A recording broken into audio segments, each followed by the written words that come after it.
Point number two is doing the extra things. And so what do I mean by that? When you're in residency or rotations, the extra things are mental health, going to the gym, keeping up with family, stuff like that. And so let's just make a list here. Mental health, going to the gym, keeping up with family. And so every single person on here, I guarantee, has let one of those things slip at some point in time, myself included. And so what I like to do for these extra things is to always do the minimum effective dose. And I talk about this on another video on the members website, but it literally has held true for all of residency, all of med school up until this day, honestly, is the minimum effective dose is essentially doing what you need to still move forward and not regress in one area of your life while you're focusing on something else. So like while you're, let's say, an M3, you obviously have to go to the hospital. You work crazy long hours. Sometimes you're treated like crap. You're at the bottom of the totem pole, all those kind of things. And so what's the minimum effective dose of studying you need to do? Well, it could be doing your 20 to 40 UWorld questions, no matter what, even if you feel like crap that day, even if you were busy until 8 p.m. in the hospital, whatever it is. But if you don't do that, then you know in the back of your head that you left a little bit on the table. And so if you always check off the minimum effective dose of each of the major categories of your life, then you know that you have done what it takes for that day. You can rest peacefully. And so you need to think of what are the areas of your life that you want to continuously move forward and not regress in. And so I think of it as kind of health, wealth, love, and happiness. Those are my 4 categories. And so I'll write these out here. The 4 categories are health, wealth, love, happiness. Everybody can have different categories. These are just my 4. And so for health, what's the minimum effective dose that I can do for my health, whether it's mental health, physical health, emotional health, those types of things? Those are all subcategories. You have mental, physical, and emotional that fall into here. And so for me, for emotional health, the best thing I can do for that, honestly, is also going to come off of my happiness, which is talking with my family. And so every single day, and my parents know this, my girlfriend knows this, I have a set routine with them. Every single day, no matter what, when I drive home from the hospital, I call my parents. It literally, sometimes it's 3 minutes. Sometimes I'm at the hospital that's 111 seconds down the road, and I'm just not interested in talking much more than that drive. And so sometimes it's literally 3 minutes, but I hit my minimum effective dose for that day. So I feel good about that. And with my girlfriend, the minimum effective dose is at least having dinner together on Zoom every night, because she's up in New Jersey. She's an OB/GYN resident. So obviously I can't see her every day, and our schedules both kind of suck. So the minimum effective dose is having dinner together every night. And then before we go to sleep, we have to say what we're grateful for. 2 things. I talk about this on the onboarding videos. Number 1 is what we're grateful for just in general. So something that happened that day. And then number 2 is what we're grateful for with each other. And it sounds ridiculous, but we've been dating, I don't even know how many years now at this point. It's like 6 years probably. And we have literally done this every single day for 6 years, and we're not allowed to repeat things. So if you do the math on that, that's like 365 times 6 years. That's like 2,000 times, if my mental math is right, that we've done these gratitude moments. And every single night without fail, it's the last thing we do. So that's my minimum effective dose for my relationship. Go into the other categories. So for gym, my minimum effective dose is 15 minutes in the gym. Sounds ridiculous to even make the trip to the gym for 15 minutes, but I guarantee you, if you push yourself hard for 15 minutes every single day, that you've checked that box off. That's good enough, honestly. Like, you're not here trying to be a pro bodybuilder. You're not trying to set some world championship. That's fine. You can focus on that after med school and residency. But for right now, my minimum effective dose to move forward in the gym and not feel horrible health-wise and also subsequently mental-wise is 15 minutes in the gym. Like right now, I just got back from the gym. I did 4 sets of chest press. I did a superset of dumbbell lateral raises with shoulder press with front raises. I did 3 sets of that. That's technically a giant set, not a superset. And then I did 1 more shoulder exercise and I bounced. That was it. I literally was there for like 14, 15 minutes. And so if you can do that super quickly, you don't have to hit your whole body. If you don't have time for it, you can just hit 2 muscle parts, because you know you're going to be there tomorrow for another 15 minutes. If you like doing the whole body workouts, then you can go 3 times a week and kind of split it up, an upper and a lower half exercises, or a front and a back. So chest and back, however you want to do it. Some people do push, pull, legs as their 3 different workouts throughout the week. There's all kinds of ways to split it up, but you have to hit that minimum effective dose. And for some people, it might literally be just going outside in the sun and going for a quick 15-minute jog. Like, that's it. That's good enough for a minimum effective dose. You get your sun exposure, you go to the gym, you feel phenomenal regardless. So that's for your physical health, going to the gym. Talked about going to the gym, keeping up with family, talking with significant other. And then for mental health, what's my minimum effective dose? For me, there's a couple things that go into this. Number one is actually working with you guys. So I don't like to have a lot of stuff that is undone for more than a day or two in terms of reading personal statements, proofreading ERASs, answering your guys' questions. Obviously, sometimes it has to take 48 hours, 72 hours to respond if I'm going through a crazy period like last night. I didn't respond to a single message because I got home after midnight. But generally, I like to clear all my inboxes as fast as possible because I know that you guys are waiting on me for answers. And that's part of like my mental health exercise for myself, is to just keep my inboxes clean and get back to you guys because it's 2 for 1. Helps you guys as well. Another thing is I like to do one thing for personal development each day, no matter how small it is. Sometimes it's literally reading one page out of a book. And that's another thing for my minimum effective dose that I like to do. The book that I currently have that I'm reading one page a day from is The Daily Stoic. It's, I believe, by Ryan Holiday. And it's a book that basically gives you one little paragraph or mini chapter from Stoicism philosophy. And then it has like a paragraph breakdown on it. And that's it. That's like, even on my busiest days, that's like the one little thing that I do for the day. And so depending on where you're at in life, these things will change for your minimum effective doses, but these are kind of the things that are useful for me right now. So think about this, think of your categories, kind of outline a checkbox of what it is that you want to do each day to check that off. And you'll feel that every day is a success. Like basically there's no days where I go to sleep and I feel like I didn't accomplish anything because I just hit that minimum effective dose. And the days where you have more time, like for example, I'm off this weekend. So the whole weekend, literally all I'm going to do, wake up, pound some water, and I'm going to be plugging in all of our content into the new school website and app. So it's going to be just a total grind fest. And I know that that's my minimum effective dose, or my productivity is going to be super high that day because that's my goal. So you're going to have different levels depending on what your goal is for the day, for the week, for the month, and where you're at in life. But keep that in mind that if you have a metric for yourself, you can never lose. So that's point number 2 for mindset hacks tonight. Point number 3, with these mindset hacks, I want you to develop the ability to work under suboptimal circumstances. And so what do I mean for that? Working under suboptimal circumstances. The only way that you're going to actually move forward in life, I've found, is by taking action. And so I used to be huge into reading personal development, and I still am, but I would count that as being productive, quote unquote. And so the problem with that is you spend so much time learning and reading and passively thinking about your goals that you don't actually move forward with any of them. And so I'm speaking from the heart here. This is something that I personally struggled with for a long time. And so you guys may be in a similar situation where there's something that you really care about, whether it's school or personal development or fitness or whatever it is. It can be any category, but you spend so much time being a passive observer of it rather than taking action. And this could be anything from, oh, I always follow all the fitness pages on Instagram and I see all these exercises, but I don't do any of them. You know what I mean? Like it could be anything. And so you have to be able to take action when you're not motivated, when you're tired, and when you have other stuff to do. And so that's kind of hack number 3 here, is learn to work under suboptimal circumstances. And so one of the things that you can do is you can set some sort of a alarm or marker of when you need to have your tasks done by. And so if you have difficulty finding the impetus to get stuff done, an exercise by Mel Robbins, I believe, that started this, is counting backwards. And so what she actually recommends is when you wake up, you go like 5, 4, 3, 2, 1. And when you hit 1, you have to do whatever your first task is. You have to get out of bed. You have to start executing. You don't have some like 20-hour long morning routine. You literally just launch into your first activity. And that's something that I found really helpful, because for me, obviously, whenever you're in residency, you're almost always tired. You're never not going to be tired. And so getting out of bed is the hardest part of your day pretty much. And so that's something that I do, is I count backwards. And whenever I hit 1, I just start doing whatever it is I had to do for that day.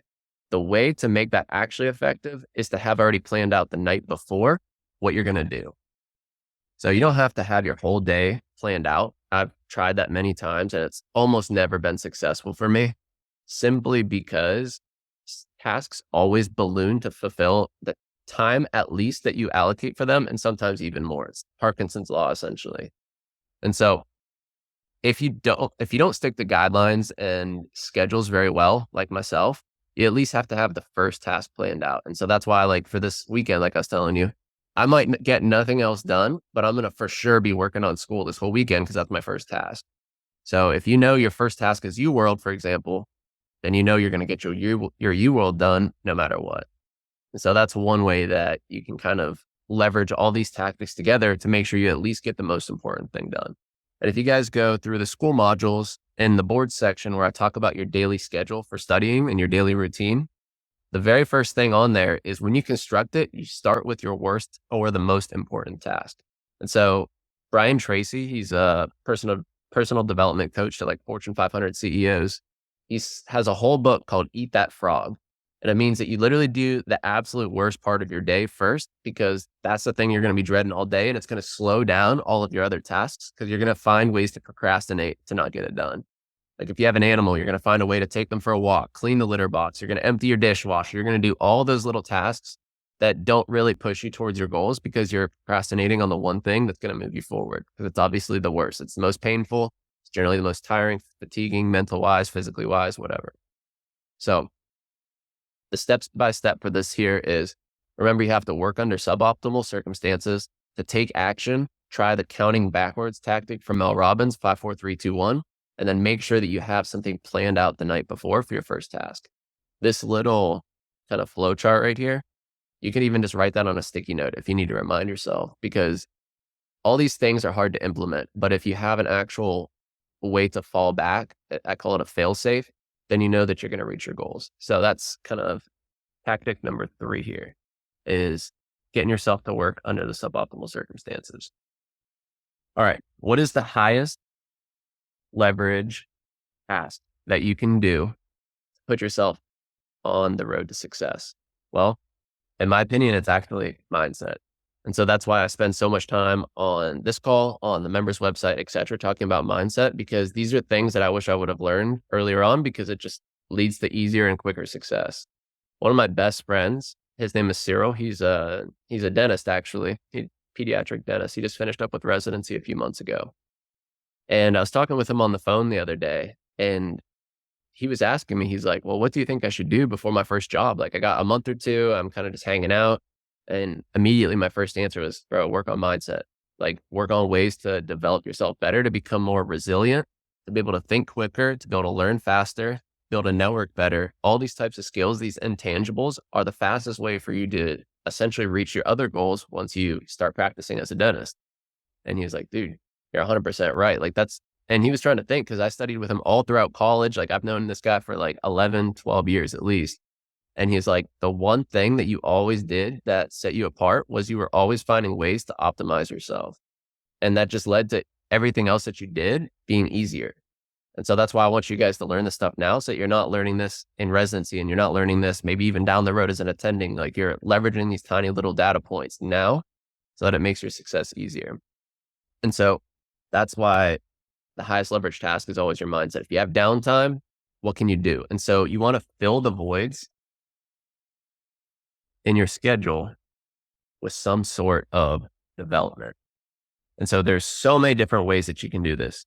You can do this with having a book on your nightstand, so you're always reading it whenever you're in bed instead of scrolling on TikTok or Instagram or Twitter or whatever. You can always have a mental exercise to work on, whether it's meditation, whether it is journaling, whether it is envisioning, whether it's your affirmations, whatever it is. But these little things that you can fill the voids in your schedule with are going to lead to high levels of development. So that's why I always highly, highly recommend to y'all to find ways to incorporate a little bit of mindset training into your day. All right. The next thing is looking at obstacles as opportunities. All right. And so one of my favorite books it's another book by Ryan Holiday, actually. It's called The Obstacle is the Way. Highly, highly recommend everybody reads it. And so basically what it does is it reframes through the entire book how that you look at setbacks and problems. And I never thought that I would need a book like this essentially because I'm like, oh, whatever, I just roll off my shoulders and I'll roll on to the next task. But seeing how the people in history that have accomplished infinitely more than you have had the same type of mental struggles or the same type of difficulties is so enlightening because he talks about some of the like great Roman emperors and the problems that they had are the same types of problems that we have in today's day and age. Plus, we have even more, honestly, with technology and the internet and stuff like that. And so, finding ways to make every single obstacle into an opportunity is key. So, let's say you have a poor rotation site. How does this become an opportunity? Well, now you're going to have more one on one time with the attending because maybe they're not as busy at this rotation site. So you don't get as much patient experience, but you have more teaching experience. Or maybe you don't have one-on-one time with the attending and you're stuck with the residents all day. Okay, cool. Well, now you can leverage the residents' time to see the tips and tricks that they do to save yourself time as a resident in the future for yourself, to network, ask if they know any research opportunities, see who's a good person to reach out to at other hospitals, because every resident knows people at other hospitals. So you can find ways to leverage the poor rotation site to still be beneficial for you. And the reason I use that specific example is because so many students come to me and they're like, oh my God, my rotation site doesn't have, let's say, an ortho rotation. So how am I ever going to get a letter of rec for ortho? How am I going to match ortho? Or, oh, my rotation doesn't have a residency program. So I feel like I'm wasting my whole third year of medical school. And that's not the case at all. Like my rotation site didn't have vascular surgery, didn't have residents, didn't have a residency, but you still find ways to learn. And so you can leverage literally anything to be an advantage if you look at it as an advantage. So one of the quotes from this Obstacle is the Way book that I always think about is by Marcus Aurelius. And anybody that's been in action potential for a long enough time knows that I'm a huge Marcus Aurelius fan. And so he said something along the lines of the impediment to action advances the action. What stands in the way becomes the way. And so if you look at everything like that, then how could you not win? You see what I'm saying? And so having like quotes and mental frameworks that you can fall back on is an absolute hack for success. So like anytime that I'm struggling, I'm like, oh, obstacle is the way. That's it. Done. You know what I mean? Like you can just fall back on stuff and think to propel yourself forward. Because it's never going to be perfect. Like no matter where you're at, no matter what opportunities you have, it's never going to be a perfect outcome, a perfect trajectory. So keep that in mind. Next mental hack that I wanted to talk about here is the 5-minute rule. And so the 5-minute rule is essentially if something's not going to affect you in 5 years, then don't spend 5 minutes on it. And the first time I heard this, I was like, kind of torn. And this goes back to point number one of opposing thoughts. I was kind of torn. Like, this is either really dumb or really smart, and I'm not sure which. And so I decided to try it out for a little bit. And so, for example, vascular residency is 5 years. And so in my head, I'm like, every time that I get yelled at or something goes wrong, I'm like, it's not going to matter in 5 years. So it like literally doesn't bother me at all. Every time something happens, I'm like, whatever. Sounds good, man. I got you. And so if you can have that 5-minute rule in the back of your mind, like you can literally bounce back from anything. And so for you guys, med school, 4 years. So it's like, oh, you have a bad interaction with an attending, you have a bad interaction with a co-student, you have a bad interaction on a rotation with a patient, whatever it is. It's okay. It won't matter in 5 years because you're going to overcome it regardless.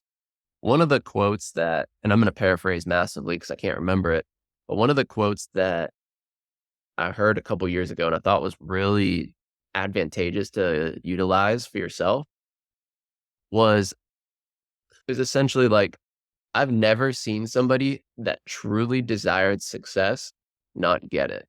And so your picture of success in your mind might be slightly different than what you achieve, but you're still going to find a way to be quote unquote successful. So even if you didn't get the score you wanted, or even if you didn't get the audition rotation you wanted, or the letter of rec you wanted, that literally cannot hold you back if you don't let it. You can find ways to still go shadow in your weekends. You can find ways to hop into different cases if you're not in the right operating room, whatever it is, you can find ways. And so that's such a true thought. Like I've never seen somebody that would essentially die without reaching their goal, not reach their goal. And so that's something that you can also kind of take with you and leverage. So next from the 5-minute rule I want to talk about, let's see, let's talk about the two types of people. All right. And so these are this is regards to obsession. I think obsession is one of the strongest tactics that you can leverage. And so it's the people that essentially make obsession their weapon and the people that make obsession their executioner. And so what does that mean?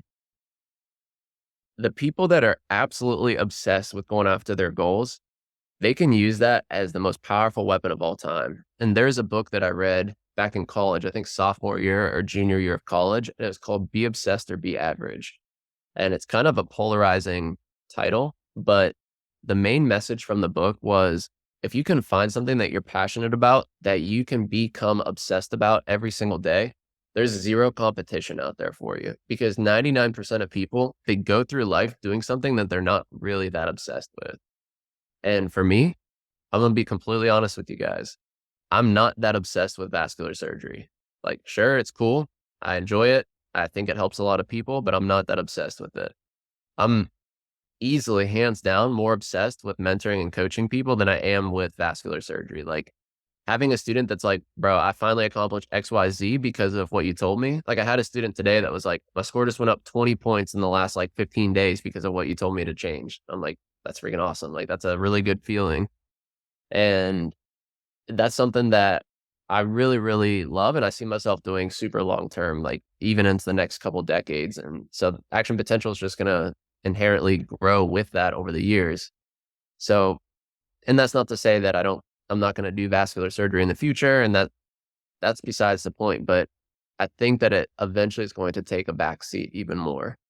So we'll see if this prophecy of looking into the future actually holds true, but you guys can hold me to it, I guess. There's some plans in the works for 5 and 10 year goals that will involve mentoring and coaching, and I'm excited to see where things go, basically within 1 day of residency being done. So we'll see. But there will certainly be a substantial gap in between me finishing residency in the next 20 months and then me taking my first job as a vascular attending. And we got some plans for that time period. So that'll be fun. Anyways, so that's be obsessed or be average. And so the second category of people is the people that make obsession their executioner. And so these are the people that allow their obsession with whatever it is they're working on to raise their anxiety levels.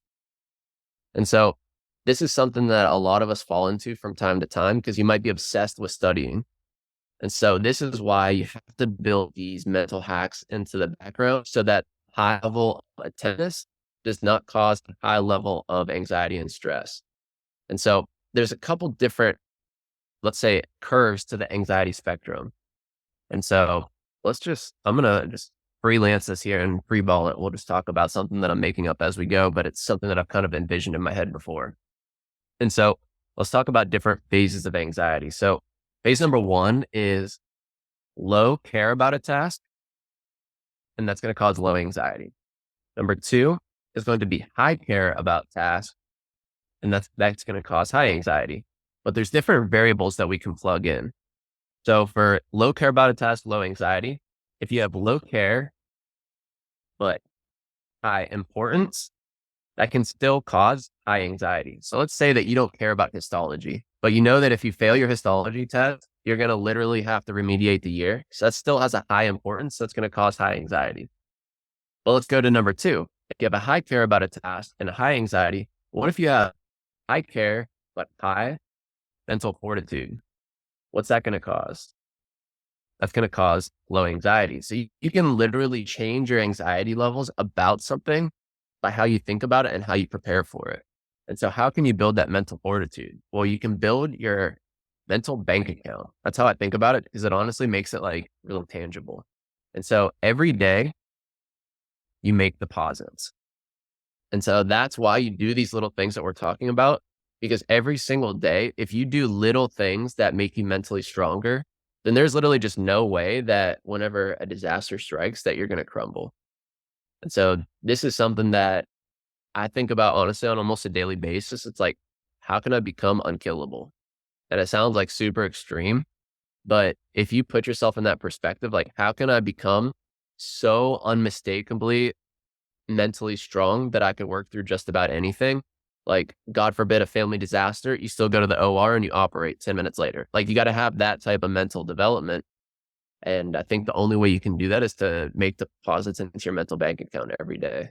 Because I promise you, in residency, there's going to be hard times. It's not going to be easy every day. And there's going to be things that happen that are out of your control that are going to completely devastate you.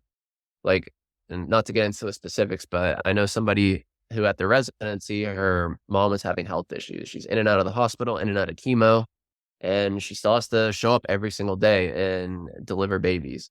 And so it's very, very mentally taxing, I'm sure, but she's developed a certain level of skills that will allow her to continue to push through that. And so if you don't build that mental fortitude, then you're not going to be ready for when disaster strikes, because disaster will strike.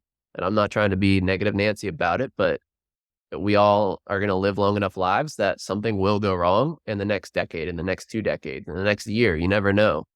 And so the only way to be prepared is to get prepared for it. All right. So that's what I wanted to say about the two types of people. So you can make obsession your weapon. So that's point number one. We're going to bold that here. And then you can change your anxiety levels about tasks, basically just by how you think about them. All right. The next thing that I want to talk about here is adding in extra work. This is like one of my favorite concepts that I've inherently done since college by accident. And so this actually started back with that friend I was telling you guys about. That's the dentist now, the pediatric dentist. This started whenever me and him were study partners. And so if anybody in here is from Nova, Southeastern, back where I went to med school, you guys will remember that HPD is the Health Professions Division building. It's where all the med students basically are at for their tests and stuff. And so we would go to HPD while we were like little undergrad students, were like freshman, sophomore, junior, senior.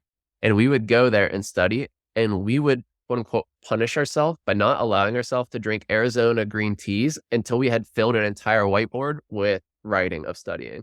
And so we would use like the extra work to allow ourselves to reward each other. So we'd like literally, as soon as we filled up like a whole room, like of 360 degrees whiteboards filled up with writing, we'd be like, all right, dude, let's go to the Shell gas station across the street, get Arizona iced teas, and then we'll grind for another 4 hours. Like, we would add in extra work to allow us to reward each other. And so that was like one way that you can deserve rewards.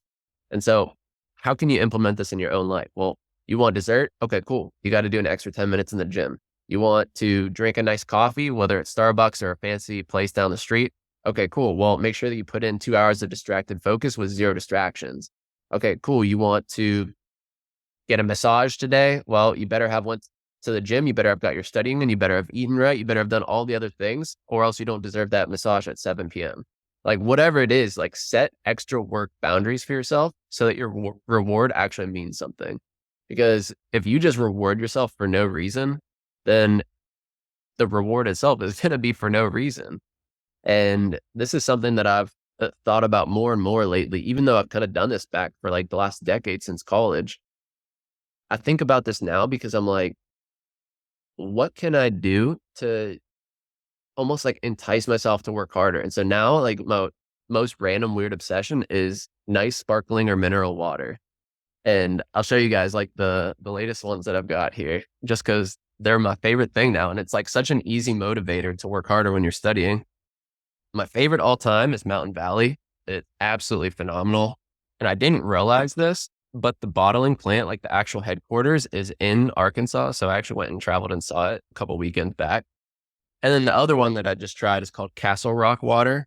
This is a gift from my girlfriend. It's from a boutique water, I don't know if you want to call it dispensary or whatever, but a water factory that's in California that makes like so little shipments per year that you can either buy like a 1 pack or you can buy a pallet, and that's it. There's like no other options. But anyway, so it's like, I don't drink those two waters unless I am like buckled down to my chair and about to grind for the next 5+ hours. And so I treat that almost as like the reward for doing the extra work. So you can find ways to leverage this into your life every single day.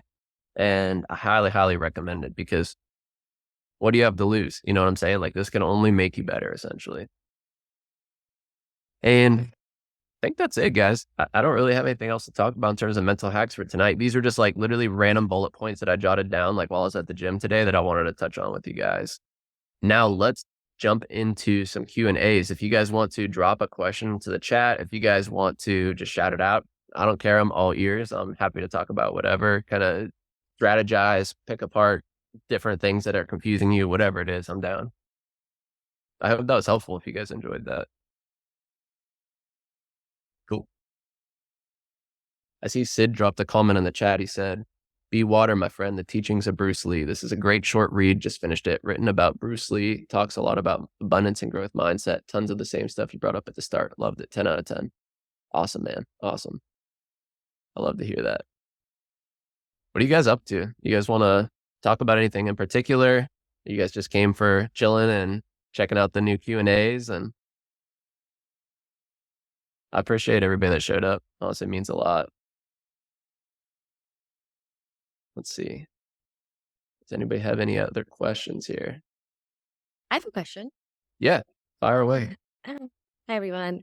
I guess one question is if you have gone through an obstacle and then you're returning back to the medical space where, as we know, it's not this type of a mindset.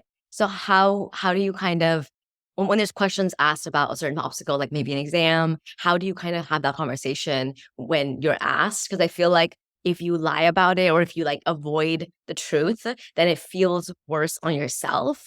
But then if you are to say like, oh, actually, I had a tough time with that, or I actually, something happened there and then I got through that challenge, it feels like then the conversation is like, oh, or you're worried about how that makes you look. That's a phenomenal question, and I'm glad you asked that. So I talked about this with a student a couple years back, and the best way that I have I came up at that point, and I've kind of transitioned to my general thought process being that throughout students with that exact same question is you have to find a way to not just say that this makes you into a more well-rounded or empathetic doctor or whatever character trait or adjective that you want to describe. You have to actually show it. So, for example, let's say that it was a test score and maybe you had to retake an exam or you got a score you didn't like, whatever it is. You have to show yourself and prove yourself in another academic fashion. So instead of just saying like, oh, the test was really hard. I had test taking anxiety, it didn't work out, whatever. That stuff's all excuses, point blank. You know what I'm saying? Like they might be valid excuses, but that doesn't fix the problem. That doesn't exonerate you. That doesn't ameliorate the situation.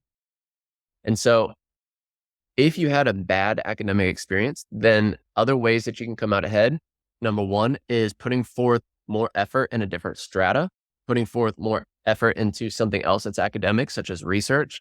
I mean, even if you have a bad test score, anybody can crush a research project, right? Even if you had a bad test score, anybody can go out there and volunteer an extra 300 hours or do something that's just like so ostentatious to show that you have what it takes and that you're not going to let this bog you down for the next 6 months because you now have imposter syndrome, right? And so it's super, super common. Like I have students that will, let's say you get a rotation at like a dream program, and then you get there and you're like, dude, everybody is so much smarter than me. And that's honestly, that can happen. And especially as a med student, you're going to feel like that because obviously, no matter how smart the resident is or attendings, if they've done this for like 5, 10, 15, 20 years, whatever, then obviously they're going to know more than you, no matter who you are as a med student, like myself included back in the day. And so it's easy to have that imposter syndrome type feeling. But at the end of the day, you have to prove yourself in some avenue. And so for me, my avenue was teaching and mentoring. I literally positioned my entire application in that direction.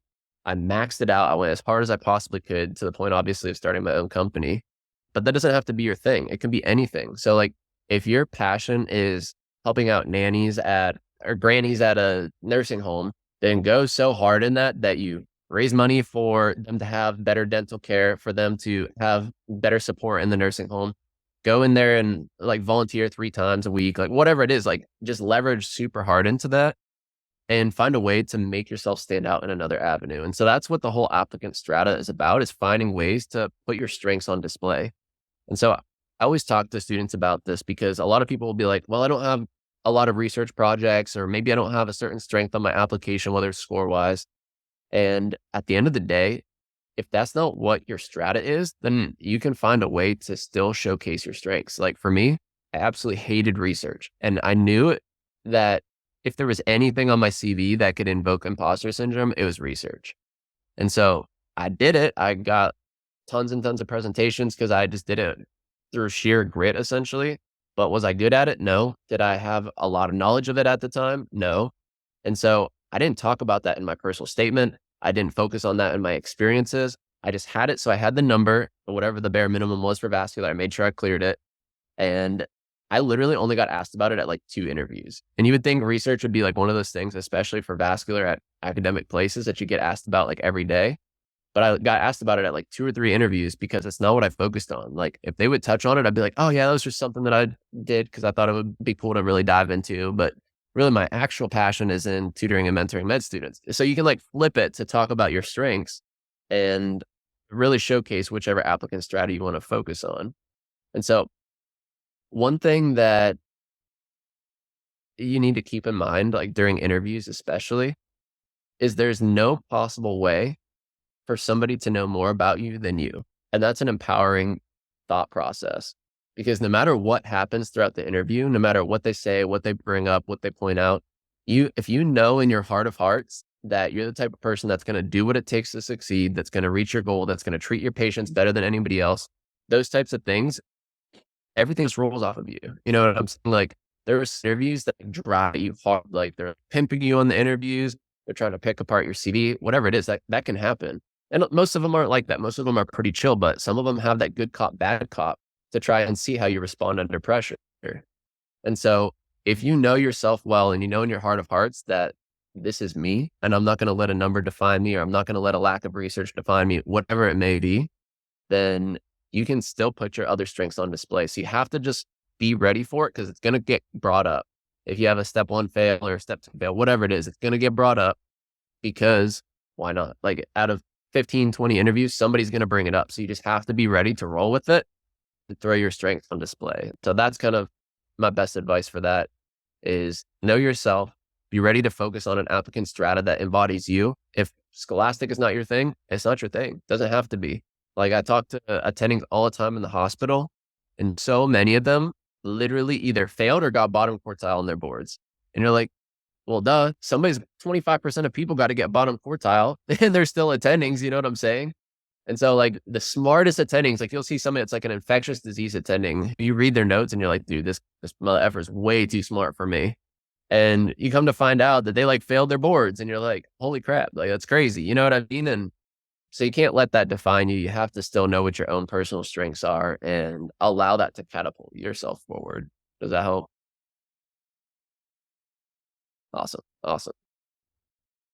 All right. Got a private question here. It says, do you have days off? How to enjoy them without feeling guilty? Any hack to staying consistent with schedules?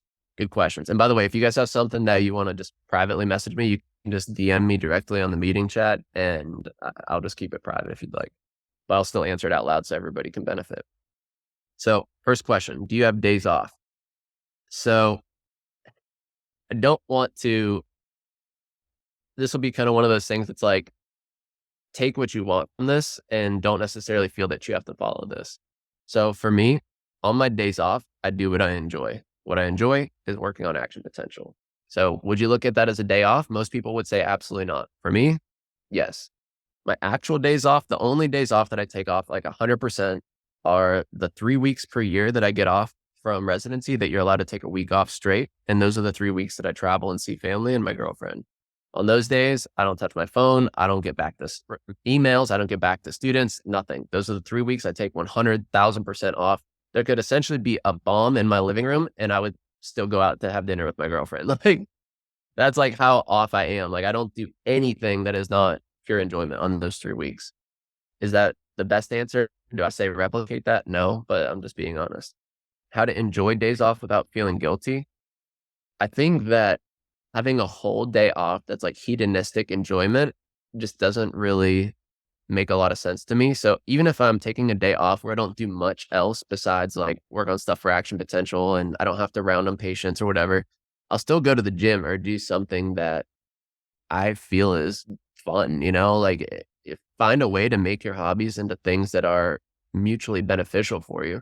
So you enjoy it. And it's also something that makes you better. Even if it's something like, I don't know, let's say photography. Like if you want to go hard on photography and make that your hobby, then like do that on your days off and just get really freaking good at it. Find a way to monetize it or find a way to spread it to others to brighten their day or whatever it is. Like find a way to make it benefit you in other aspects of life. And you never really have to take a quote unquote day off because you're just doing stuff you like that's still productive. And then any hack to staying consistent with schedules. Okay, so this is actually something I was going to talk about in a future session, but we'll just drop a little bit of the sauce right now. If you have trouble with schedules, the number one way that you can fix this is to live your life out of a schedule for 1 week and then see how your productivity changes. And so how you do that is you put into Google Calendar, and I don't care about any other calendar software besides Google Calendar. It's the best one in my opinion. Put every single hour of the day that you're awake into your Google Calendar, and that's what your main objective is for that hour. And you have to 80-20 the hour. 80% of that time, you have to be focusing on that task. 20% of the time can be distracted or moving from one task to the other. But do that for 1 week. And if you're a person that has trouble with schedules, there's no way your productivity will not increase. Like literally, I'm talking like, and I got this from one of my mentors. He actually showed me his calendar and it was just straight like this. Like every single hour of the day was from like 6 a.m. to like 9 p.m. It was just like, all right, 6 to 7, 7 to 8, 8 to 9, 9 to 10. Like literally fill out your entire Google Calendar like that and give it a shot for 1 week. Anybody can commit to something for 1 week. If you can't, I don't really know what to tell you. I probably can't help you. So try that, honestly. If that feels like something that would be beneficial for you, then certainly give it a shot. The next question is, any tips for quick mental resets when you have a moment of imposter syndrome, i.e. you're in a rotation and you have a setback, but you need to stay focused on the task at hand? Any quotes or phrases to help you reset? So I'll give you guys kind of a funny little story here. The first PIM question I ever missed in rotations was on Moritzi syndrome. And if you guys don't know what that is yet, then go ahead and look it up. It's gallbladder pathology. And so I had never even heard the words before my rotation. I was like, bro, what the F is this? And it was my first surgery rotation. And I was basically caught with my pants down. I had no idea what he was even talking about. I didn't even know what system it was about. And sometimes it's a mini blow to the ego, but that's all that imposter syndrome is. It's literally just your ego talking. And so there's a really good book called Ego is the Enemy, if that's something that you struggle with. And so I basically just bit the bullet, told my attending, I'm like, listen, Sarah, I should know this. I don't know this. I'm going to be honest. And I will look it up the second I'm outside of the OR and I will have an entire presentation prepared on it for tomorrow. Like I just fired that off. And he was like, you don't have to do all that, but I like it. And so if you have that kind of like bulletproof mindset like that, like, hey, I don't know it, then take full ownership for it and just roll with it. Like Jocko Willink, I don't know if any of you guys have ever listened to any of his interviews or read his book, but he has a book called Extreme Ownership. And that's the whole mission for it is it. And I made a post about this the other day. It's like, everything is your fault, whether it is or not, it's your fault. And so taking that mentality in residency and rotations is so powerful. Like something happens you forgot to put in an order for a patient. My fault. Doesn't matter if you were in the OR for 20 hours straight, you're brain dead, you're tired, you haven't drank since 2 a.m. the prior day. Doesn't matter. It's still my fault because I forgot it. Like taking that level of ownership for everything that happens is so empowering because you're like, cool, I'm going to get better and this will not happen again. And one way that I allow circumstances like that to not continuously come up is I allow it to bother me internally, but not externally. And so inside, I'll get pissed at myself for making a dumb mistake or forgetting something or for not knowing something. And I used this when I was studying for UWorld as well, honestly. And so while I was prepping for the USMLE, I remember on my first block of 40 questions, this was like December of my M2 year. I'd not used UWorld until that point. I had used other resources. And December, my M2 year, I fired up, and in my first block, I get a question on Marfan syndrome. And we hadn't covered MSK yet in class, so I had no idea what it was. And I got so pissed about that I ended up doing a research project on Marfan syndrome because I'm not going to let this one question that I'd never even heard of and tanked my average, which is already tanked anyways because it's your first block on New World. I didn't let that hold me back, and I actually let that inspire me to go harder. And so obviously to the exterior, nobody would have known that that upset me or that, you know what I mean? Like, because as an M2, you're starting to prep for boards. You're like, all right, I got this. I know kind of like what's going on. I didn't, obviously. I think I got like a 40% or 48% on my first block, something like that. And I let that Marfan syndrome question kind of propel that mentality of, I'm not gonna forget this ever again now because I missed this. And if you take every little thing that happens like that, you can look at it as two ways. And it's going back to that obsession thing I talked about earlier is you can make obsession basically rocket you forward, or it's going to be your executioner. And if you get obsessed with messing up and the tiny little details, it's going to completely overwhelm you. But if you get obsessed with not allowing that to hold you back, then it's basically a complete game changer. So that's one thing. I didn't know what Maritzu syndrome was, had imposter syndrome for a split second, and it just kept rolling. Same thing with the Marfan syndrome question. These are good questions. I like these guys. Fire away. What other questions you guys have for me? And keep in mind, I have I think it's in my M3 folder on here for honoring rotations. You're never going to know every single PIM question. You just cannot. No matter how much you study, how much you read, your attending's been doing this for like 2 decades. You're not going to know what they know. Just that's it. So keep in mind that, like, don't allow it to beat yourself up because no matter what happens at the end of the day, you're there to learn, right? Like that's it. And so if they can impart some knowledge to you, then the most power move is to literally just thank them afterwards. Like the next day, be like, hey, I found this super interesting. Thank you for teaching me about it. I'm glad that we talked about it. Boom. Now you just literally showed that you're the type of person that's going to go above and beyond, learn from stuff you didn't know, and also that you genuinely cared enough to bring it back up the next day. And one of the things that I actually told my intern, and this is kind of tangentially related, I told her this last week or this week. She went into an open AAA case where we essentially had a patient that we had to do an open abdominal AAA repair, and we had to do an IMA reimplantation. So it's a huge freaking surgery, like something that I hope that I don't have to do a lot of times as an attending because it's so stressful. And I told her, I was at the end, I was like, text Lauren, who is like one of our attendings. I was like, text her that you're grateful for the opportunity to join in on the surgery and that you thought it was awesome.